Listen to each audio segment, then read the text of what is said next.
이게 가짜 치매라고도 불리는 가성 치매라는 현상이기 때문인데요. 우리가 이제 치매라고 하면은요, 뭐 기억력이나 집중력, 판단 능력, 언어 능력 이런 것들이 저하되잖아요. 근데 가성 치매에서도 정말 이런 부분들이 저하가 되어서 진짜 치매로 오해받는 경우도 많아요. 회복이 불가능한 진짜 치매와는 다르게 이 노인 우울증을 치료하면 회복이 가능하거든요.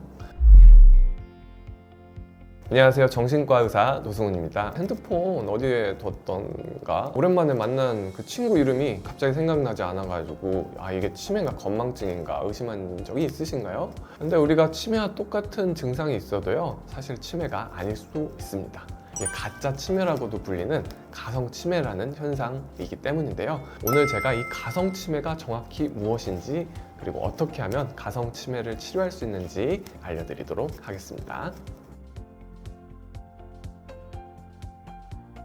노년기에 생긴 노인 우울증으로 인해서 인지 기능이 저하되면서 치매가 아닌데도 치매처럼 보이는 증상을 말하는데요. 우리가 이제 치매라고 하면은요, 뭐 기억력이나 집중력, 판단 능력, 언어 능력 이런 것들이 저하되잖아요. 근데 가성 치매에서도 정말 이런 부분들이 저하가 되어서 진짜 치매로 오해받는 경우도 많아요. 회복이 불가능한 진짜 치매와는 다르게 이 노인 우울증을 치료하면 회복이 가능하거든요. 그렇지만 이렇게 가성 치매인 건지를 모르고 노인 우울증을 방치했다가는 정말 치매로 이어질 수도 있습니다. 그래서 이런 치매 증상이 있을 때는 먼저 가성 치매인지 아니면 정말 치매인지를 정확히 판단하는 것이 중요합니다. 치매 역시요, 초반에 우울증이 동반되는 경우도 많아서요, 가성 치매와 진짜 치매를 구분하기 어려울 수도 있는데요. 가장 큰 차이점은 진행 속도입니다. 치매라고 불리는 단어는 사실 요즘에는 잘 안 쓰이고요, 정확하게는 이제 주요 인지 장애라고 단어를 쓰는데요. 인지 기능 장애는 단기 기억 장애에서부터 시작되어서 몇 개에서 몇 년에 걸쳐서 서서히 증상이 심해져서 장기 기억까지 결국에는 잃게 되는데, 가성 치매는 이것과는 조금 달라요. 빠르게 증상이 시작돼서 수일에서 수개월 내에 걸쳐서 급속도로 증상이 악화되고요, 단기 기억과 장기 기억 모두 동시에 저하된다고 보시면 되겠습니다. 예를 들면은요, 정말 이 치매 초반에는 젊은 시절에 내가 친했던 친구의 이름은 기억해요. 그러니까 오래전 기억이죠. 이거는 기억하지만 최근에 바꾼 어떤 집 비밀번호라든지 핸드폰 번호라든지 이런 것들은 전혀 기억하지 못하게 되죠. 가성 치매는 이것과 달라요. 증상이 급격하게 시작돼 가지고요, 오래전에 있었던 일, 친구의 어떤 이름, 우리나라 이름, 그리고 주소 이런 것들도 기억 못하고, 정말 치매이신 분들은 잘 모르겠다, 기억 안 난다는 말 잘 안 하세요. 대신에 말씀을 지어내시는 작화증 증상들을 보이게 되고요, 가성 치매는 그냥 모르겠다고 하는 경우가 많아요.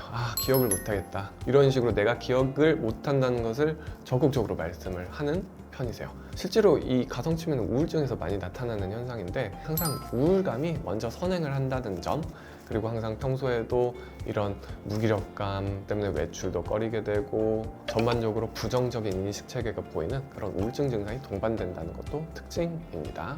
그리고 또 이제 가성 치매의 경우에는요, 하루 중에 이제 증상의 변동성이 있어요. 어떨 때는 기억을 굉장히 잘 하시고요, 별다른 문제가 없어 보이기도 하지만 밤이 되면 또 증상이 악화되거나 일중 변동성이 있고요. 진료실에서 기억을 도와주는 단서 같은 것들을 제공을 하면은 금방금방 잘 기억을 하세요. 근데 정말 치매이신 분들이 옆에서 아무리 도와주고 단서를 제공을 해도 전혀 기억을 못한다 라는 것이 큰 특징이 되겠습니다.